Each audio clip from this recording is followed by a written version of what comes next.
네, 소개 감사드립니다. 저는 ESG와 투자, 엑셀레이팅, 개발 협력 관점에서 빠르게 말씀드려 보겠습니다. 저는 유엔에서 코리어를 시작했는데요. 경제사회라는 관점에서 특히 비영리 관점에서 개발도상국에서 활동할 수 있는 기회가 있었습니다. 네, 그러다 보니까 비즈니스나 투자 또 영리적, 재무적 이익을 먼저 보기보다는 이러한 사회적, 환경적 이슈가 우리 삶에 어떤 영향을 미치는지를 먼저 볼 수 있었던 좀 독특한 경험을 했는데요. 지금 이런 경험을 바탕으로 저희가 하고 있는 임팩트 투자 또 스타트업 엑셀레이션을 진행해 보고 있습니다. 사회 문제나 환경 문제가 저희는 비즈니스의 혁신의 원천이 될 수 있다고 보고요. 이를 통해서 비즈니스는 새로운 사업의 기회를 확보함과 동시에 환경과 사회 문제가 또 지속 가능하게 해결될 수 있다고 보고 있습니다. 앞에 우리 말씀 주셨던 것처럼 ESG라는 투자라는 부분들은 ESG는 기본적으로 투자자들의 그런 변화를 통해서 기업들이 요청을 받고 있는 영역이기도 한데요. 이런 ESG의 투자는 근본적으로 몇 가지 스펙트럼을 가지고 있고요. 여기서 보시는 것처럼 재무적인 이익을 좀 더 강조하는지 혹은 우리가 창출하고자 하는 사회 환경적 임팩트를 좀 더 우선순위하는지에 따라서 ESG 투자의 스펙트럼이 나오고 있습니다.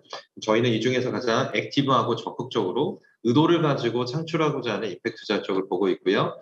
저희가 개발협력 관련해서 여태까지 육성했던 팀이 한 60개 정도가 있고 그중에서 한 6개 정도를 투자했는데요. 화력 발전을 기반으로 하는 인진이란 곳은 베트남의 그런 카본 프리 아일랜드 프로젝트를 진행하고 있습니다.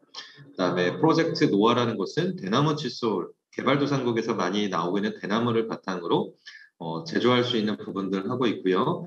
또 엔젤 스윙은 네팔 대지진 통해서 시작했던 팀이고 또 리아베스트는 그 푸드 웨이스트라는 부분들을 업사이클링하는 이런 부분인데요. 보시다시피 참 많은 기업들이 빠르게 성장을 하고 있습니다.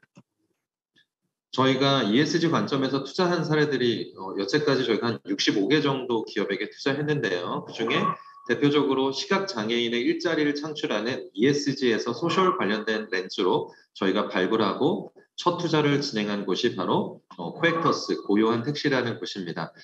현재 시리즈 A를 한 3, 40억 정도 규모로 마무리를 해가고 있는데요. 빠르게 여러분들이 서울 시내에서 운행하고 있는 더 많은 청각장애인이 운영하는 택시를 보실 수 있을 것 같고요. 모빌리티 택시가 과거에 사회적 합의가 많이 어려워서 어려움들이 있었는데 청각장애인이라는 포용적 택시 모델을 통해서 이런 사회적 합의를 이끌어내는 부분에 저희가 주목을 했습니다.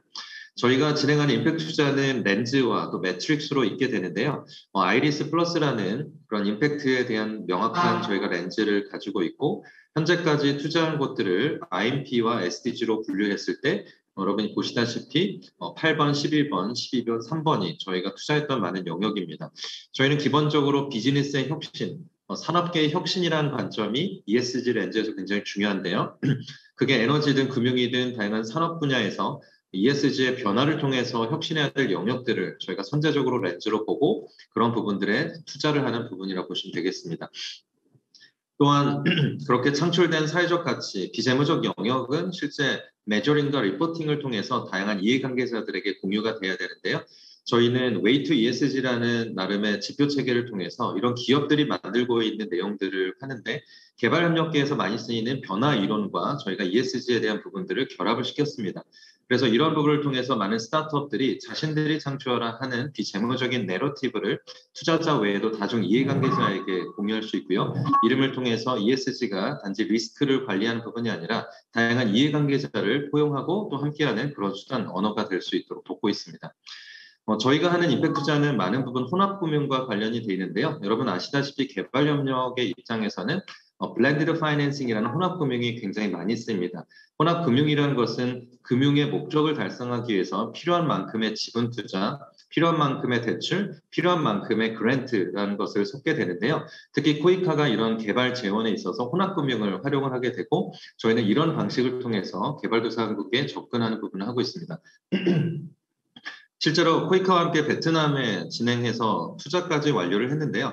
여기 보시는 베트남 호치민 그리고 하노이에 있는 조니 오브 센서스와 이메지터는 그런 대표적인 또 코이카와 함께 했던 대표적인 투자라고 보시면 됩니다.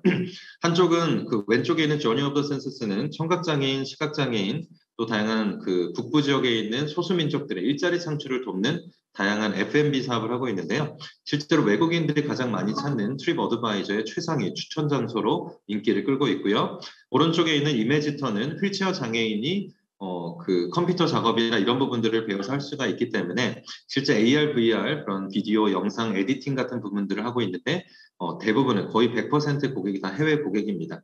자, 이런 부분들을 저희 회사가 보통주로 들어가게 되고 또 보통주만으로는 어려울 수 있기 때문에 코이카에서 그랜트를 제공해 주셔서 저희가 적극적으로 이런 사회적 기업에게 투자한 사례인데요. 한국 투자사가 베트남의 사회적 기업에게 보통주 투자로 한 것은 이번 코이카가 처음이라고 보시면 되겠습니다. 앞으로 이런 사례들이 굉장히 많이 늘어날 건데요. 왜냐하면 저희가 또 코이카와 함께 이러한 성공 사례를 바탕으로 IBS ESG 임팩트 투자 사업을 곧 내년부터 준비를 하고 있습니다. 한 22억 정도 규모로 임팩트 투자 펀드를 준비하고 있고요. 베트남에 집중할 예정인데 베트남에 있는 일자리 창출과 다양한 경제사회적 환경적 임팩트를 저희는 베트남에 있는 중소기업, 특히 사회적 기업을 통해서 달성할 수 있다고 보고 있고 이런 부분들이 앞서 말씀드렸던 혼합금융이라는 기법을 통해서 베트남의 그 잠재력이 있는 소셜 벤처들을 발굴하고 육성하는 부분을 가게 됩니다. 그리고 이런 투자를 통해 저희가 기대하는 것은 포용적 비즈니스인데요. ESG라는 부분들이 기업에게 다양한 방면으로 영감과 또 영향을 줄 수 있는데 ESG 자체가 비즈니스가 탑재될 수도 있고 그런 부분들을 포용적 비즈니스라 보면 되겠습니다. 그래서 비즈니스가 사업을 영위하는 가치사슬의 곳곳마다 사회적 가치가 탑재가 될 수 있고 그렇게 탑재된 사회적 가치, 환경적 가치는 비즈니스의 경쟁 우위로 또 연결될 수 있기 때문에 예를 들어서 우수한 직원들이 더 많이 유입된다든지 또 그런 우수한 직원들의 생산성이 높아진다든지 또는 이런 ESG에 대한 부분으로 더욱더 그 사업을 함께하고 싶은 협력업체들이나 벤더들이 많아진다든지 자 이런 식으로 포용적 비즈니스는 나름대로의 발전을 해갈 수 있겠습니다. 마지막으로 또 그 비컵이라는 부분들을 설명하고 마무리하고자 하는데요. 이 자본주의가 근본적으로 ESG를 통해서 바뀌어가고 있지만 사실 투자자가 말을 하고 있는 주장하는 ESG만으로는 자본주의가 크게 바뀌지는 못할 수도 있습니다. 왜냐하면 그 기업이 가지고 있는 부분들은 투자자가 보는 것 외에도 다양한 소비자, 지역사회, 또 내부에 있는 구성원들, 다양한 시각에 있어서의 ESG, 그 유익을 만드는 게 중요한데요. 비컵은 최근에 한국에도 번역 출간이 된 비즈니스의 혁명 비컵이라는 책이 있는데 아마 여러분들이 읽어보시면 한 13, 14년 정도 된 이 글로벌 운동이 어떻게 비즈니스의 그런 부분들을 변화시키려 노력하는지를 보실 수가 있습니다. 기본적으로 비컵은 재무적, 비재무적인 통합적 관점에서 이 기업 자체의 ESG뿐만 아니라 기업이 구체적으로 창출하고자 하는 광범위한 사회환경적 유익이 무엇인지 그리고 다중 이해관계자에게 전달되는 유익이 무엇인지를 보여주는 건데요. 여기서 B라고 하는 것은 benefit을 뜻합니다. 통상 기업의 존재 목적이 과거에는 profit, 이익이라고 말했는데요. 그런 profit을 포함해서 더 광범위한 이익을 창출할 수 있고 유익과 혜택을 다중 이해관계자들에게 전달해야 된다는 뜻에서 benefit이라는 단어를 쓴다 보시면 되겠습니다. 저희 회사도 2016년부터 비컵 인증을 받고서 여기에 있는 거버넌스, 구성원, 커뮤니티, 인바이러먼트, 커스터머 5가지 영역에서 저희가 구체적으로 어떻게 운영되고 있는지를 바라보고 있는데요. 저희가 만드는 제품과 서비스를 통해서 사회환경적인 가치를 창출하는 것도 중요하고 하지만 그 과정 속에서 저희는 어떠한 의사결정, 어떠한 거버넌스, 구성원들 간의 관계 상호작용이 무엇인지를 살펴보는 것도 굉장히 중요합니다. 그래서 저희는 이런 비컵이라는 부분들도 진행하고 있고요.